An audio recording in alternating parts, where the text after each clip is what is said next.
नमस्कार, सुलगता सवाल देख रहे हैं आप और मैं हूं आपके साथ दिव्या सिंह। एक तरफ जहां राहुल गांधी कांग्रेस को मजबूत करने के लिए भारत जोड़ो न्याय यात्रा पर है, वहीं दूसरी तरफ कांग्रेस को कई बड़े झटके लग रहे हैं। एक के बाद एक कई करीबी कांग्रेस का साथ छोड़कर जा रहे हैं, जिससे कांग्रेस की मुश्किलें बढ़ती जा रही हैं। इतना ही नहीं, जिस तरह से कांग्रेस के बड़े नेताओं का मोह पार्टी से भंग हो रहा है, उसके बाद तो राहुल गांधी और सोनिया गांधी टेंशन में आ गए हैं।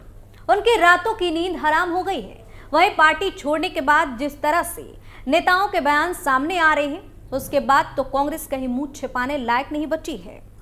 लेकिन कांग्रेस की दिन पर दिन खराब होती हालत पर तमाम तरह के सवाल सुलग रहे हैं। लोकसभा चुनाव से पहले कांग्रेस की क्यों बढ़ी टेंशन?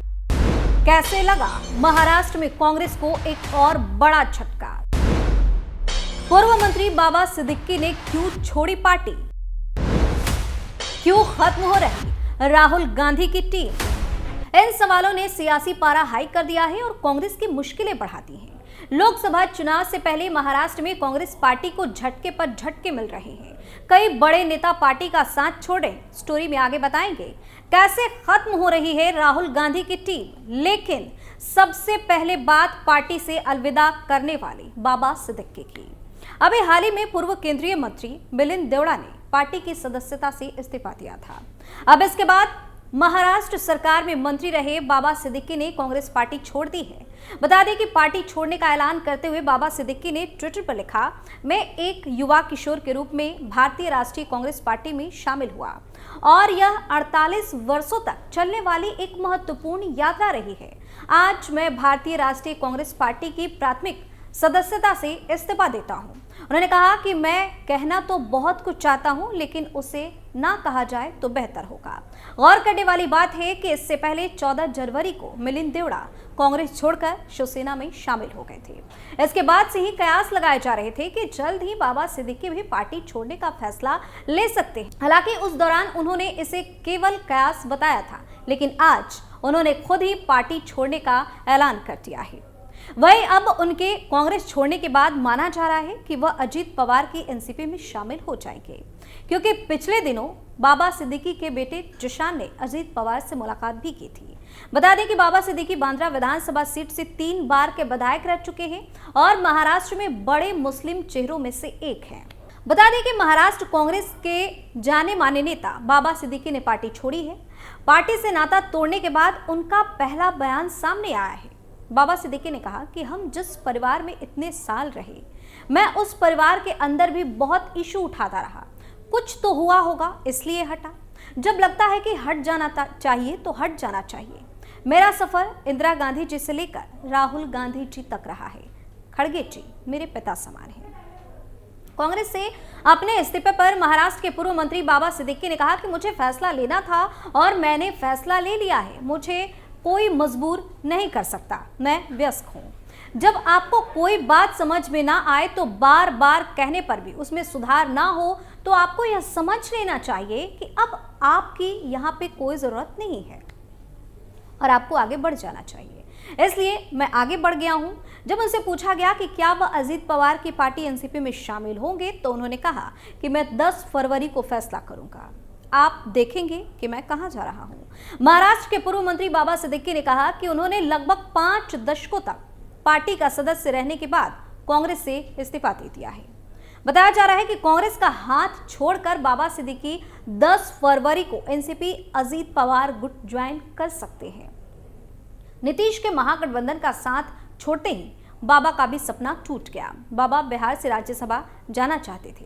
हाल ही में बिहार में बाबा ने कई कार्यक्रम और बैठकें भी की थी, मगर नीतीश कुमार के गठबंधन का साथ छोड़ते ही बाबा के सपनों पर पूरी तरह से पानी फिर गया और पार्टी कहीं से उम्मीदवार बनाने के मूड में नहीं दिख रही थी। ऐसे में सुरक्षित भविष्य तलाश रहे बाबा एनसीपी अजीत पवार ग्रुप का दामन थाम सकते हैं। कहा जा रहा है कि नवाब मलिक विवाद के चलते एनसीपी को एक मुस्लिम चेहरे की सख्त जरूरत है। बाबा उत्तर भारतीय भी और मुस्लिम चेहरा भी। ऐसे में एनसीपी को नवाब मलिक की भरपाई हो सकती है। बता दें कि बाबा सिद्दीकी बांद्रा वेस्ट सीट से 3 बार के विधायक रहे हैं। बाबा कैबिनेट मंत्री भी रह चुके हैं। वहीं बेटा जिशान सिद्दीकी अब भी कांग्रेस के विधायक के तौर पर पार्टी में है।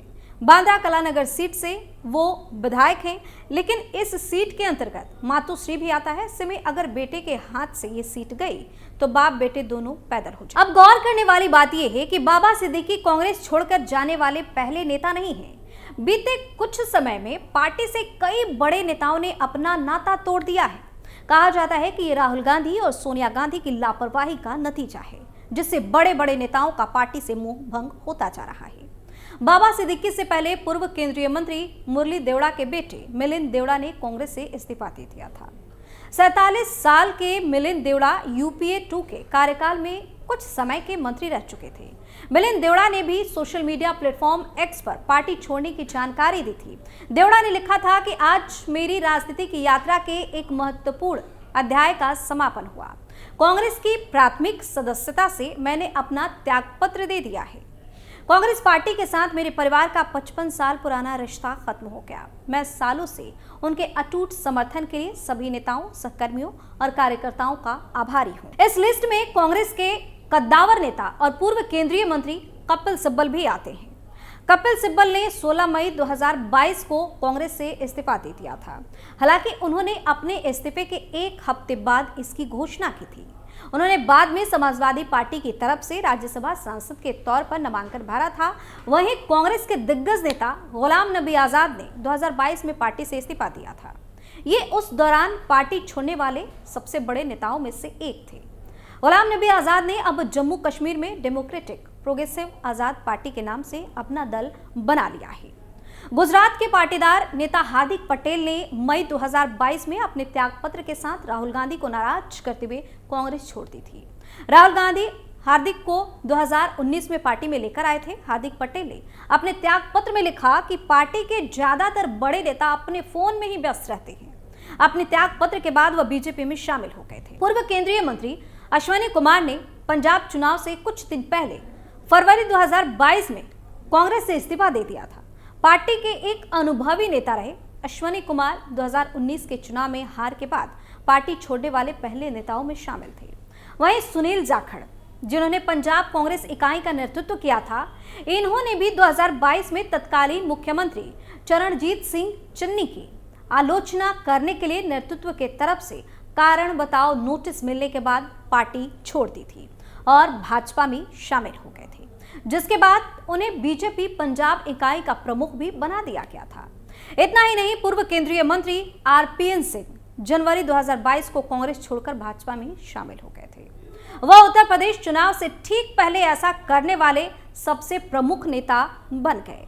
पिछड़ी जाति के प्रमुख नेता सिंह कथित तौर पर प्रियंका गांधी के नेतृत्व वाले यूपी अभियान में साइड लाइन किए जाने से काफी नाराज थे, ऐसा कहा गया था। ज्योतिरादित्य सिंधिया, जो फिलहाल एक केंद्रीय मंत्री हैं, इन्होंने 2020 में कांग्रेस से इस्तीफा दे दिया था। वो कांग्रेस छोड़कर भाजपा में शामिल हो गए थे। उस दौरान मध्य प्रदेश में कांग्रेस में बड़े पैमाने पर दल बदल हुआ था, जिससे कमलनाथ सरकार भी गिर गई थी। वहीं जितिन प्रसाद, जो पहले केंद्रीय मंत्री भी रहे थे और राहुल गांधी के बेहद करीबी माने जाते थे, 2021 में कांग्रेस छोड़ दी थी। इसके बाद वो भी बीजेपी में शामिल हो गए थे। उस दौरान वह यूपी में कांग्रेस के शीर्ष ब्राह्मण चेहरे थे। कांग्रेस के पूर्व विधायक अल्पेश ठाकुर ने जुलाई 2019 में 2 राज्यसभा सीटों के लिए उपचुनाव में पार्टी उम्मीदवार के खिलाफ मतदान करने के बाद पार्टी छोड़ दी। कुछ दिनों बाद वह भाजपा में शामिल हो गए। इतना ही नहीं, कांग्रेस के दिग्गज नेता और पूर्व केंद्रीय मंत्री एके एंटनी के बेटे अनिल एंटनी ने पिछले साल जनवरी में पार्टी छोड़ दी और अगले महीने भाजपा में शामिल हो गए थे। इन सब के बीच कांग्रेस छोड़ने वाले नेताओं का एक आरोप कॉमन होता है, मिस कम्युनिकेशन या गांधी परिवार के साथ कम्युनिकेशन गैप। कोई मिलने के लिए समय नहीं मिल पाने की शिकायत करता है तो कोई कुछ और वजह गिनाता है। सबके हमलों का केंद्र राहुल गांधी और गांधी परिवार ही होता है। कहा तो ये भी जा रहा है कि कांग्रेस में युवा नेताओं को भविष्य का रोड मैप नजर नहीं आ रहा और इसलिए भी युवा नेता पार्टी छोड़कर जा रहे हैं। सो लगता सवाल में आज के लिए इतना ही। किसी और मुद्दे के साथ फिर से पेश होंगे, तब तक के लिए आप देखते रहिए कैपिटल टीवी। नमस्कार।